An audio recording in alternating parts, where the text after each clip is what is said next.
सबको जय मसीह की। आप सबका स्वागत है फिर से भजन संहिता के अध्ययन में।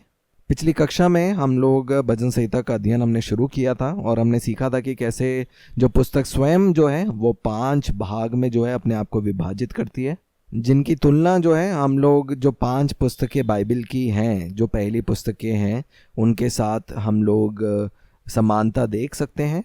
पहला भाग उत्पत्ति के समान है, दूसरा भाग निर्गमन के समान, तीसरा भाग ले व्यवस्था के समान, चौथा गिनती के समान और पांचवा व्यवस्था विवरण के समान, जो मनुष्य और इज़राइल के बारे में है, लोगों के छुटकारे के बारे में, पवित्र स्थान के बारे में, वो जंगल की यात्रा और आखिरी है व्यवस्था और वादा की हुई भूमि। और अगर हम इन सभी पुस्तकों के लेखक के बारे में बात करेंगे, जो पहला भाग है भजन संहिता का वो लिखा गया है दाऊद के द्वारा, और जो दूसरा भाग है ज़्यादातर जो अध्याय हैं वो लिखे गए हैं कोरा के पुत्र के द्वारा, तीसरा भाग लिखा गया है असाफ के द्वारा, और चौथे भाग में ज़्यादातर अध्याय जो हैं उनके लेखक के बारे में हमें नहीं मालूम, और जो पांचवा भाग है उसमें एजरा और दाऊद के द्वारा लिखे हुए भजन हैं। और ये पुस्तक इस तरीके से विभाजित करिए और उन भागों में जो लेखक हैं वो इस प्रकार से हैं। और जब हम भजन संहिता की पुस्तक को देखते हैं, जो इसका विभाजन है केवल अध्याय के रूप में नहीं, लेकिन जो अलग अलग विषय हम इसमें पाते हैं उन विषयों के अनुसार जो है इनका विभाजन किया जा सकता है। और भजन संहिता जो है 2 प्रकार से विभाजित किया जा सकता है। एक है शिक्षा अपराध और दूसरा है विवेचनात्मक। जैसे 1 अध्याय, 5 अध्याय, 7 अध्याय, 15 अध्याय, 50 अध्याय, 101 अध्याय और ऐसे अन्य अध्याय। और फिर कई जो हैं वो ऐतिहासिक भजन भी हैं, जो इतिहास बताते हैं चुने हुए लोगों का। वो है भजन संहिता 78, 105, 106 अध्याय, 136 अध्याय। ऐसे जो भजन है वो सब ऐतिहासिक भजन है। तीसरा, ऐसे बहुत से भजन हैं जो स्तुति और महिमा के भजन है। 106 अध्याय, 111 से लेकर 113 अध्याय, 115 अध्याय से लेकर 117 अध्याय, 136 अध्याय और 146 से लेकर 150 अध्याय। ये जो अध्याय हैं ये भजन है स्तुति और महिमा के। और चौथा जो है वो है भजन पश्चाताप के विषय में। भजन संहिता 6 अध्याय, 32 अध्याय, 38 अध्याय और 51 अध्याय, 102, 130, 143 अध्याय, ये अध्याय हैं जिसमें भजन है पश्चाताप के विषय में। और ऐसे कुछ भजन संहिता हैं जो प्रार्थना के विषय में है, जैसे अध्याय 86, धन्यवाद के भजन जैसे 16 और 18 अध्याय। और एक मुख्य वर्ग के भजन है जो भजन है मसीह के विषय में, और उसमें से बहुत से भजन ऐसे हैं जो भविष्यवाणी के वचन हैं यीशु मसीह के विषय में, जो हम भजन संहिता की पुस्तक में हम लोग पाते हैं। वो भजन है, वो अध्याय हैं जो हमें बताते हैं यीशु मसीह के आने, जन्म के बारे में और दूसरे आगमन के बारे में।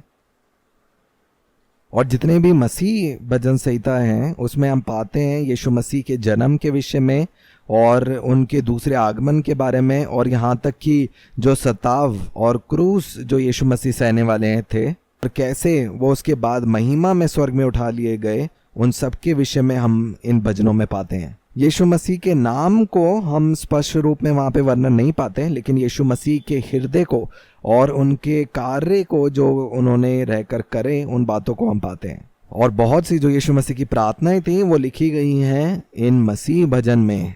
और ये बात इसकी पुष्टि देता है कि हर एक वचन जो है वो परमेश्वर के द्वारा जो है उत्साहित या प्रेरित करके लिखे हुए हैं। जैसे हमने शुरुआत में देखा था, ये किसी मनुष्य की सोच नहीं है, लेकिन स्वयं परमेश्वर के द्वारा वो प्रकाशित हुए हैं। इसमें सबसे अच्छा उदाहरण जो है हम भजन संहिता 22 अध्याय में देख सकते हैं।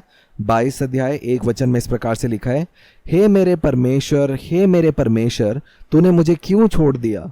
तू मेरी पुकार से और मेरी सहायता करने से क्यों दूर रहता है? मेरा उद्धार कहाँ है? और इस वचन की परिपूर्णता को हम देख सकते हैं मत्ती का सुसमाचार उसका 27 अध्याय और उसके 46 वचन में। वहाँ पे देखेंगे इस प्रकार से लिखा है, मत्ती का सुसमाचार 27 अध्याय 46 वचन, तीसरे पहर के निकट यीशु ने बड़े शब्द से पुकार कर कहा, एली एली लमा शब्दकनी, अर्थात हे मेरे परमेश्वर, हे मेरे परमेश्वर, तूने मुझे क्यों छोड़ दिया? और ये जो प्रार्थना यीशु मसीह के ने जो पूरा किया, ये लिखी गई थी भजन संहिता 22 अध्याय में। और ऐसे बहुत से वचन जो है हम पा सकते हैं नए नियम में भी।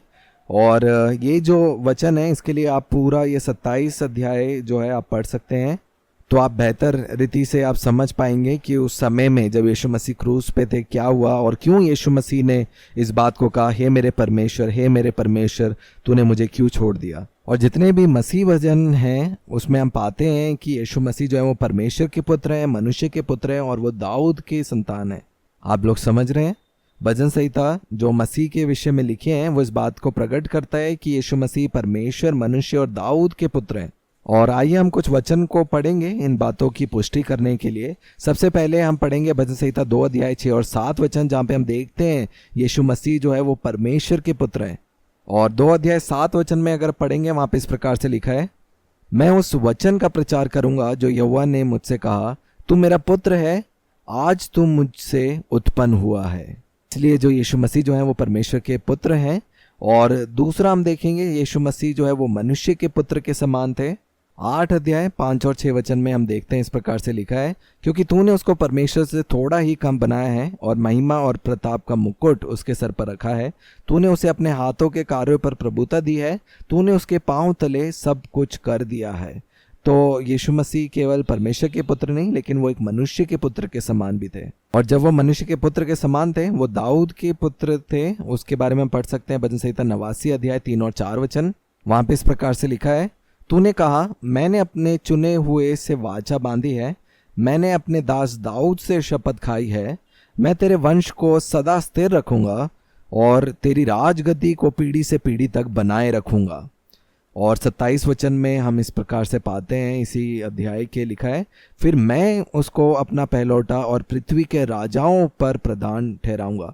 तो यहाँ पे देखते हैं यीशु मसीह जो है वो दाऊद के घराने से थे और दाऊद के पुत्र के समान थे और मनुष्य के पुत्र के समान थे और वो परमेश्वर के पुत्र थे। और यही नहीं, जब हम मसीह के भजन हम पढ़ते हैं उसमें हम पाते हैं यीशु मसीह को एक भविष्यवक्ता, याजक और एक राजा के समान वो प्रस्तुत करती है। आइए हम वचनों को पढ़ेंगे इस बात की पुष्टि करने के लिए। भजन संहिता 22 अध्याय 22 वचन बताता है यीशु मसीह भविष्यवक्ता के रूप में। वहां पे इस प्रकार से लिखा है, मैं अपने भाइयों के सामने तेरा नाम का प्रचार करूंगा, सभा के बीच में तेरी प्रशंसा करूंगा। ये एक भविष्यवाणी के रूप में ये लिखा गया। और आगे जब हम पढ़ेंगे हम देखते हैं यीशु मसीह एक याजक के रूप में। भजन संहिता 110 अध्याय उसके 4 वचन में हम इस बात को पाते हैं। वहां पे इस प्रकार से लिखा है, यहोवा ने शपथ खाई और ना पछताएगा, तू मलकीसिदक की रीति पर सर्वदा का याजक है। तो हम देखते हैं यीशु मसीह केवल भविष्यवक्ता के रूप में नहीं, लेकिन एक याजक के समान भी है। और तीसरा हम पाते हैं यीशु मसीह जो है एक राजा के समान है। और इसको हम पाते हैं भजन संहिता 2 अध्याय 6 वचन में। वहां पे इस प्रकार से लिखा है, मैं तो अपने ठहराए हुए राजा को अपने पवित्र पर्वत सिय्योन की राजगद्दी पर बैठा चुका हूं। तो यहाँ पे भी देखते हैं यीशु मसीह को एक राजा के समान दिखाया गया। तो ये जो थे भजन संहिता में बहुत से जो विषय जो हम पाते हैं, 7 विषय जो है हमने देखे हैं। और एक और विषय जो 8वां विषय है वो इस प्रकार से है कि बहुत से भजन जो भजन संहिता में लिखे गए हैं उसमें हम श्रापों को भी पाते हैं। लोग सोचते हैं कि क्यों श्राप के विषय में जो है वो लिखा है वचन में, पर आपको मालूम है जो यहूदी लोग हैं वो इस प्रकार से सोचते हैं कि जो परमेश्वर के विरोध में है, परमेश्वर से बैर रखते हैं, वो उनसे बैर रखते हैं। उसी के दृष्टिकोण में ये भजन लिखे हैं। भजन संहिता 32, भजन संहिता 52, भजन संहिता 58, भजन संहिता 69, भजन संहिता 83, 109, 137 अध्याय, 140 और ऐसे अन्य भजन। और एक उदाहरण जो है वचन हम पढ़ेंगे भजन संहिता 139 उसका 21 और 23 वचन। यहाँ पे वचन में हम इस प्रकार से पाते हैं, लिखा है 21 वचन में, हे यहोवा, क्या मैं तेरे बैरियों से बैर ना रखूं और तेरे विरोधियों से रूठ ना जाऊं? हाँ, मैं उनसे पूर्ण बैर रखता हूं, मैं उनको अपना शत्रु समझता हूं। हे परमेश्वर, मुझे जांच कर जान ले, मुझे परख कर मेरी चिंताओं को जान ले। तो यहाँ पे देखते हैं जो बात हमने कही थी उस बात की पुष्टि होती है कि लिखा है कि क्या मैं तेरे बैरियों से बैर ना रखूं और तेरे विरोधियों से रूठ ना जाऊं।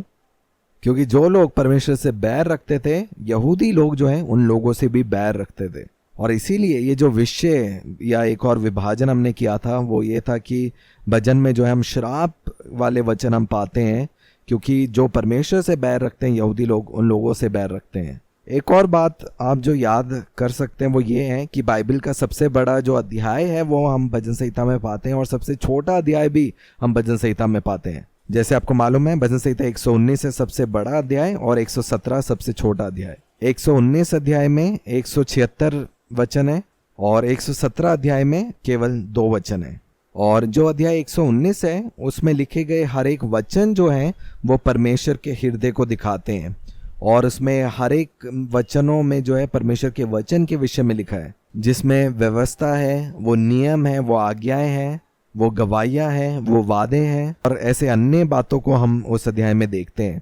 119 अध्याय को जो है 22 भाग में विभाजित किया गया है। 8 वचन है जिसमें हर एक भाग में। ऐसा क्यों है? अगर हम इब्रानी भाषा देखेंगे उसमें कुल मिलाकर 22 जो है वो अक्षर होते हैं और हर एक अक्षर के रूप में जो है वो विभाजन किया गया है।